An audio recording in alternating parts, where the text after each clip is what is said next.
Salut les investisseurs et bienvenue sur le macro crypto du 30 septembre 2024. On regarde tout de suite ensemble les indicateurs fondamentaux du Bitcoin. Donc le MVRV ratio qui compare la market cap totale du Bitcoin comparé à sa market cap réalisée, c'est-à-dire le prix moyen d'achat de chaque Bitcoin sur le marché, on voit que c'est en train de consolider légèrement en dessous du niveau des 2.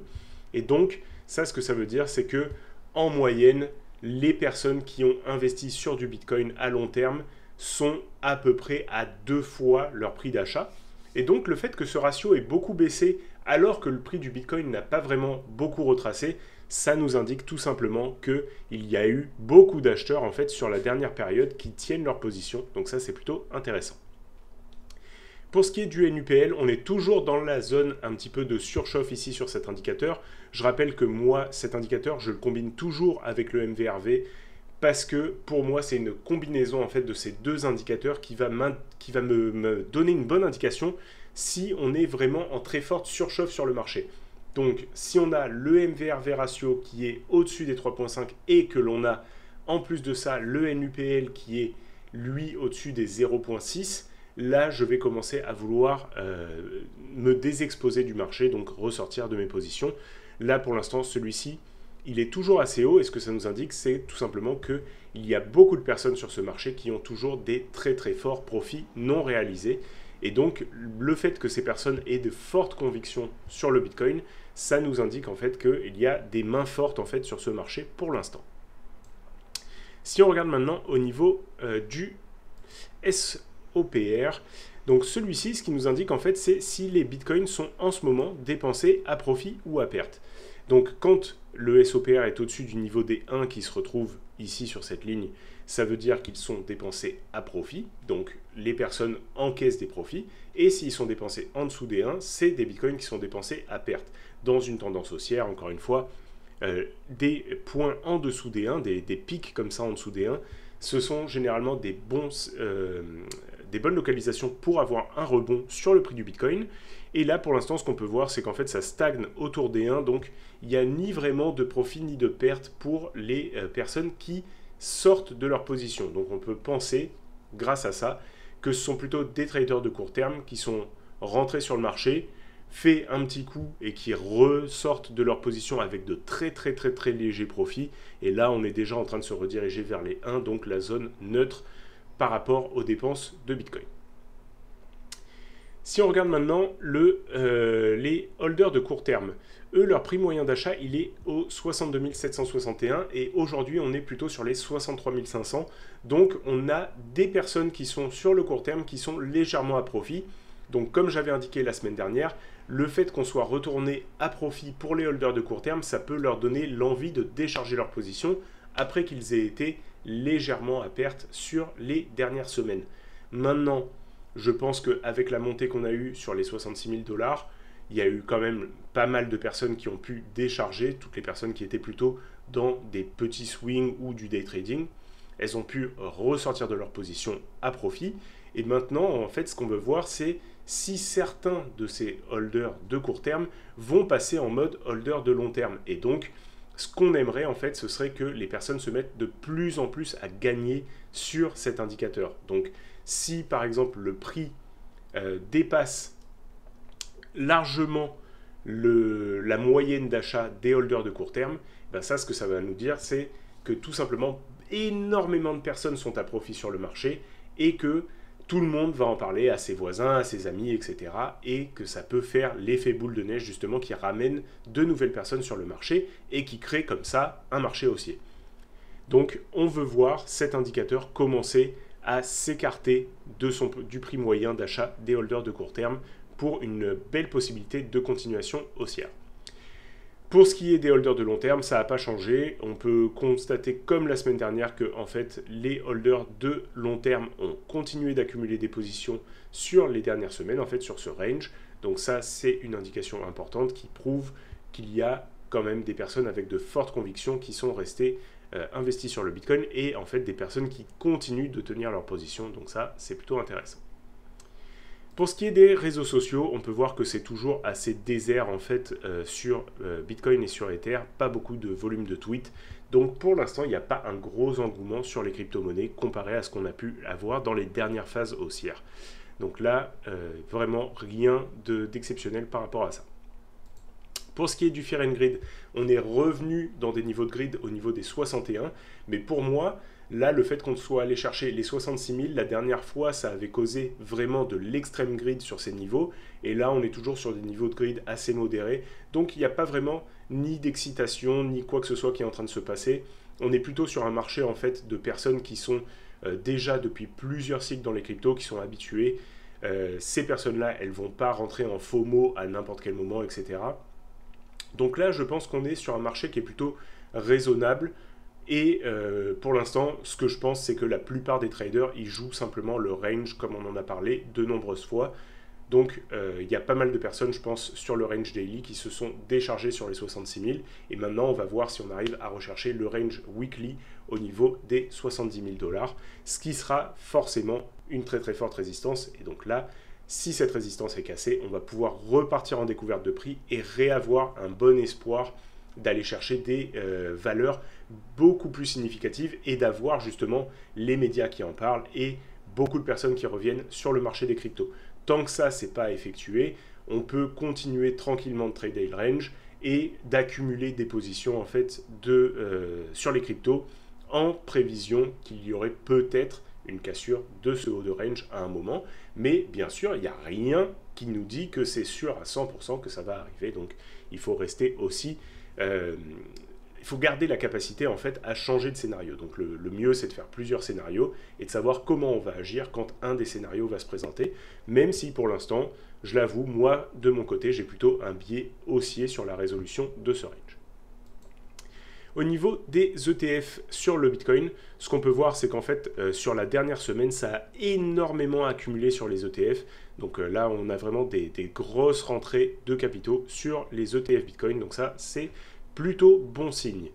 Au niveau des ETF Ethereum, on en avait parlé la semaine dernière qu'on commençait à avoir des petits signaux d'accumulation. Donc quand on avait eu ces 2 journées-là. Ensuite, on a eu des très grosses sorties, mais là, on peut voir qu'il y a massivement de la réaccumulation qui se fait sur les ETF. Même si, au total, ce qu'on peut voir, c'est que c'est pour l'instant des flux négatifs. Mais il faut rappeler qu'il y avait beaucoup de personnes en fait, qui étaient dans les fonds de Grayscale qui ne pouvaient pas sortir facilement de leur position. Maintenant que ces fonds ont été convertis en ETF, ils ont pu ressortir de Grayscale. Donc là, à mon avis, la valeur qu'on a ici, c'est les personnes qui sont sorties massivement de Grayscale et qui n'avaient pas l'intention de rester exposées à l'Ether.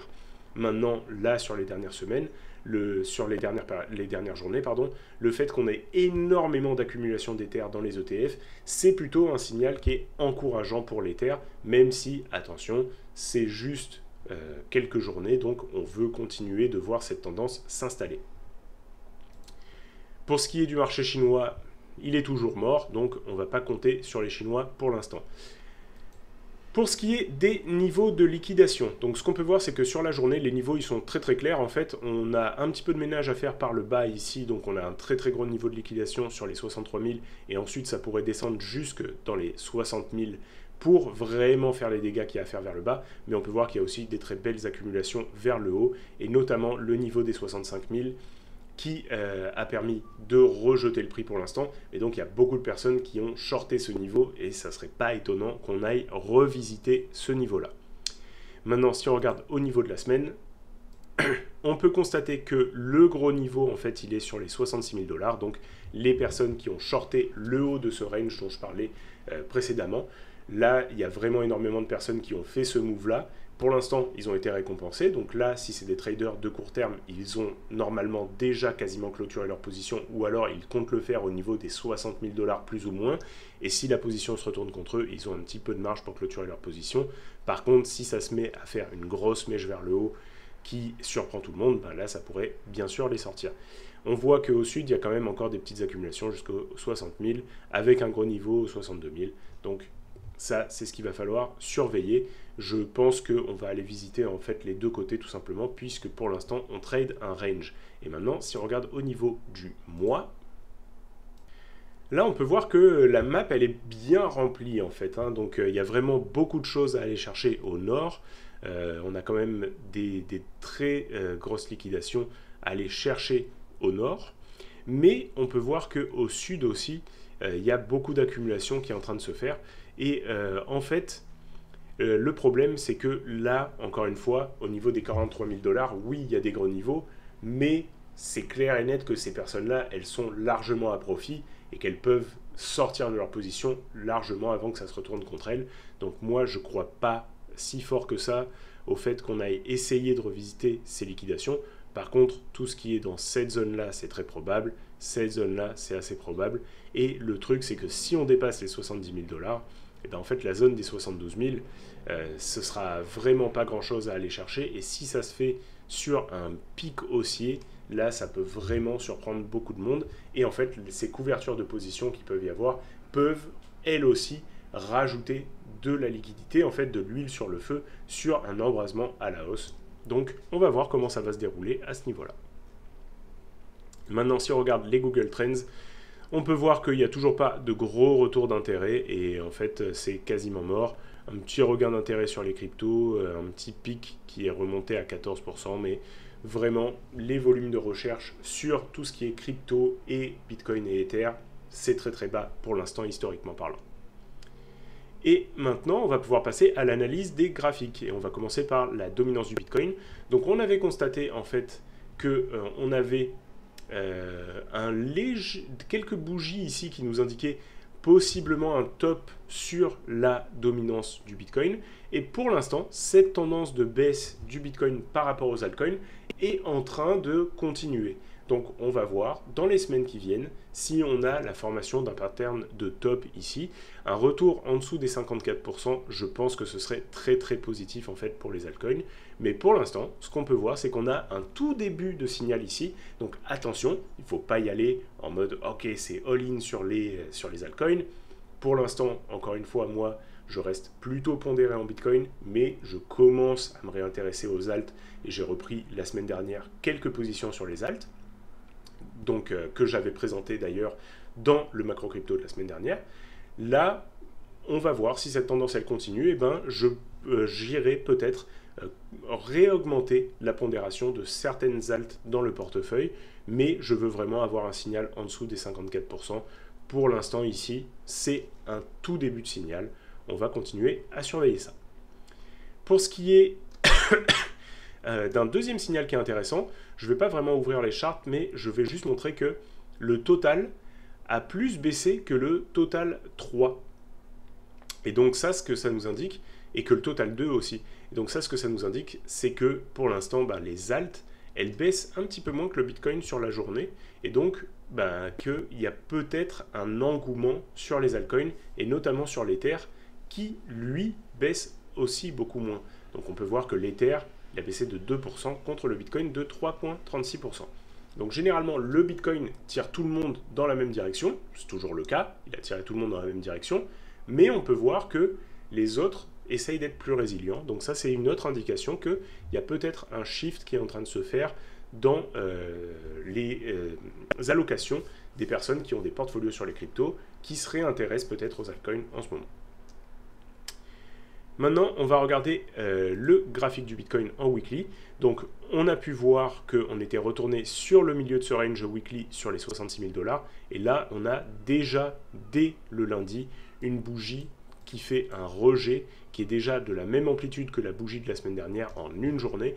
Donc ça, c'est quand même quelque chose de significatif.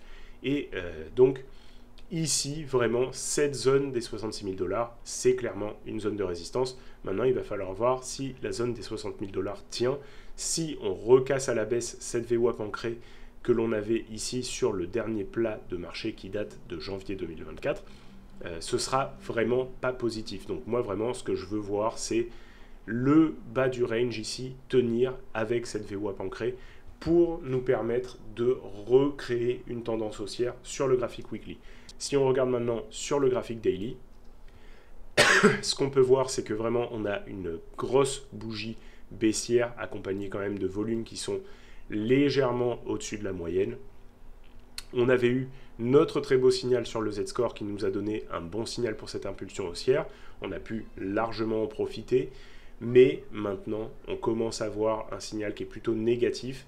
Donc moi, je ne suis pas contre d'alléger tranquillement les positions ici, vu qu'on est largement à profit, et de voir ce qui va se passer en fait sur la zone des 60 000.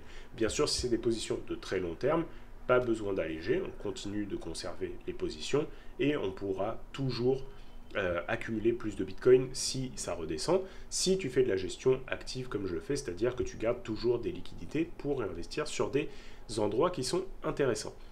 Là, pour l'instant, vraiment, c'est ici que ça va se jouer. Et le Z-score était remonté un petit peu haut, mais pour l'instant, il est en train de dégonfler. On n'a pas eu vraiment de signal ici. Et tout simplement, ce qui se passe, c'est qu'on continue le range. On voit qu'ici, on a un range qui est quand même assez bien dessiné. Et là, cette borne-là, c'est une borne qui a fait résistance plusieurs fois. Ici, elle avait fait résistance aussi. Ici, on était quasiment dessus, elle a fait résistance.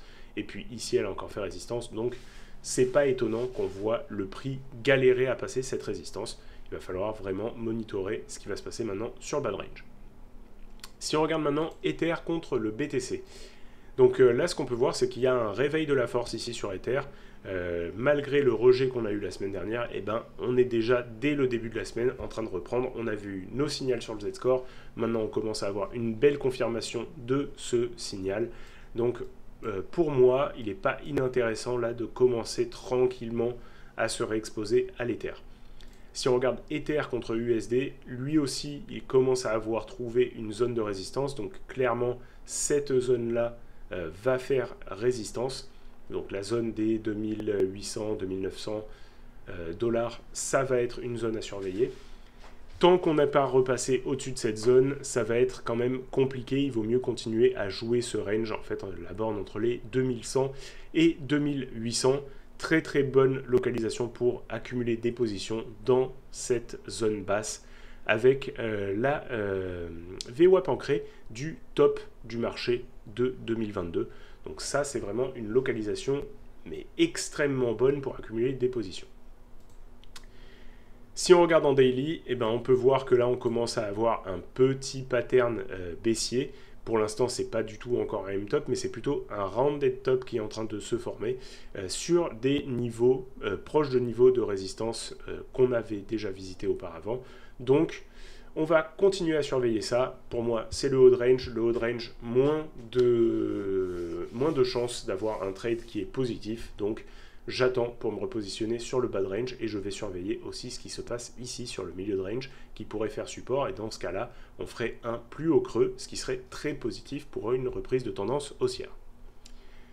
Et si on regarde un petit peu les altcoins, donc il y avait celle que j'avais présentée la semaine dernière qui continue d'être plutôt jolie. Donc NIR, moi vraiment c'était une de mes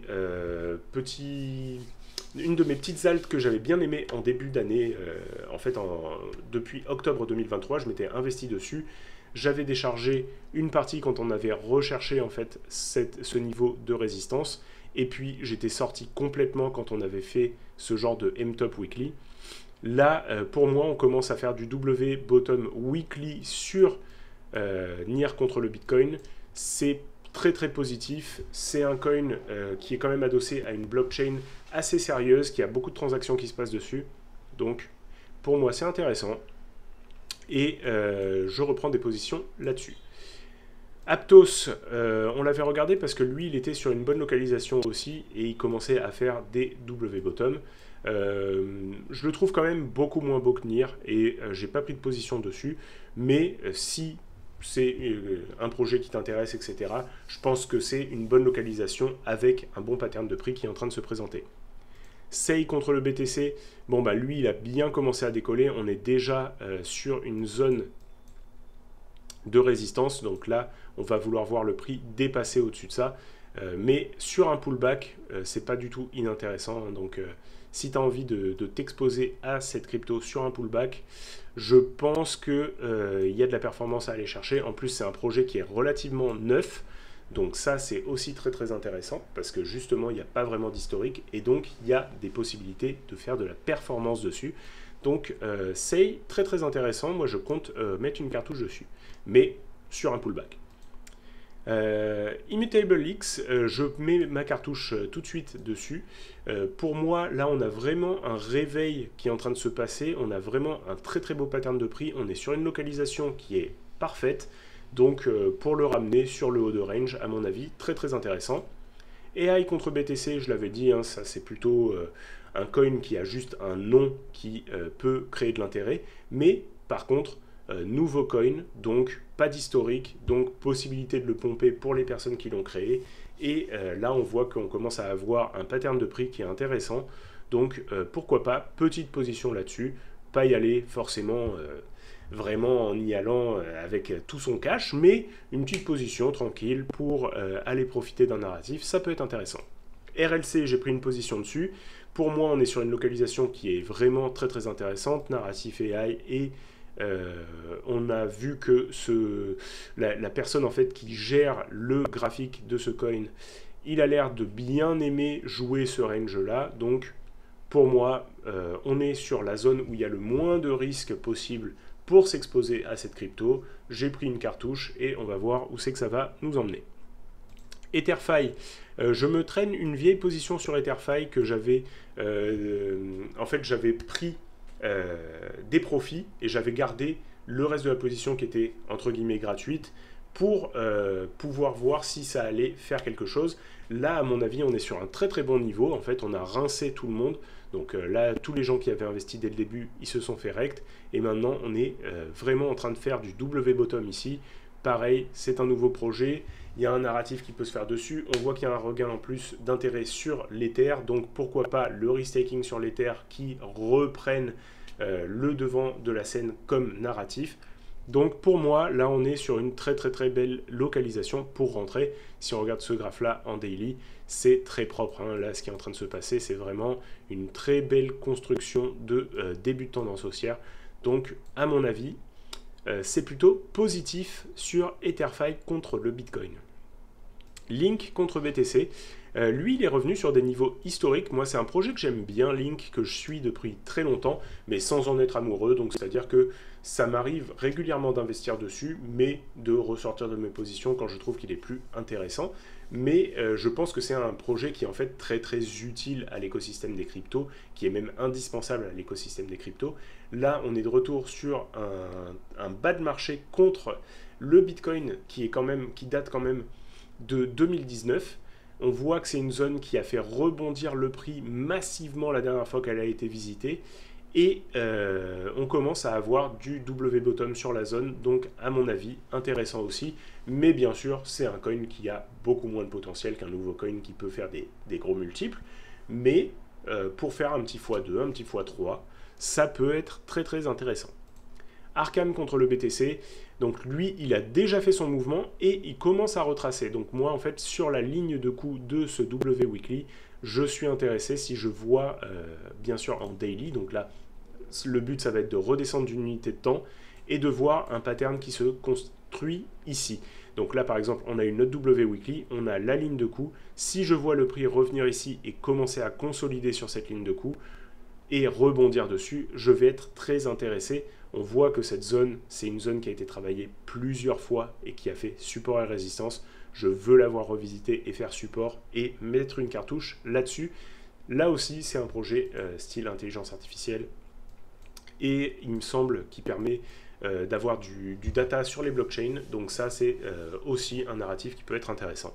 Et le dernier que je voulais présenter, qui va de pair en fait un petit peu avec Immutable X, c'est Blur. Donc Blur et Immutable X, c'est des blockchains qui sont dédiés aux NFT. Et là, ce qu'on peut voir, c'est que Blur, qui était dans une très très grosse tendance baissière, qui n'était pas du tout intéressant, et ben il commence à faire du petit W bottom en weekly contre le Bitcoin, en même temps que Immutable X commence à nous faire un très joli pattern. Donc est-ce qu'il y a un retour d'un narratif NFT qui va nous ressortir comme ça de derrière les fagots? Je sais pas, mais peut-être une indication ici. Attention, le graphique reste quand même moche sur Blur, hein. Long terme, on voit que c'est vraiment dégueulasse et c'est juste un début de consolidation ici. Donc, pas de quoi s'exciter non plus, mais pourquoi pas un retest de cette zone-là, en fait, du bas de ces bougies. Ça pourrait être totalement réaliste ou encore plus réaliste, un retest en fait de cette zone qui a fait un plat ici. Ça, c'est très très réaliste. Donc, pourquoi pas? Pas mon favori, clairement je ne vais pas investir dessus.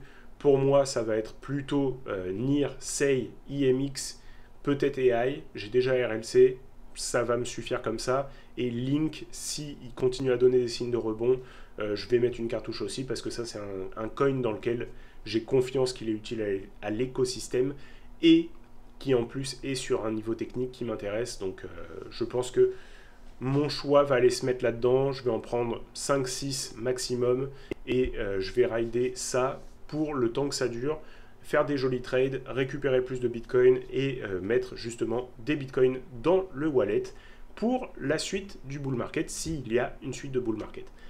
J'espère comme d'habitude que je t'ai été utile avec cette vidéo. Laisse un like, un commentaire, abonne-toi à la chaîne et partage la vidéo avec tes amis pour m'aider à faire grossir cette chaîne. Et on se retrouve la semaine prochaine pour une nouvelle vidéo. Bye!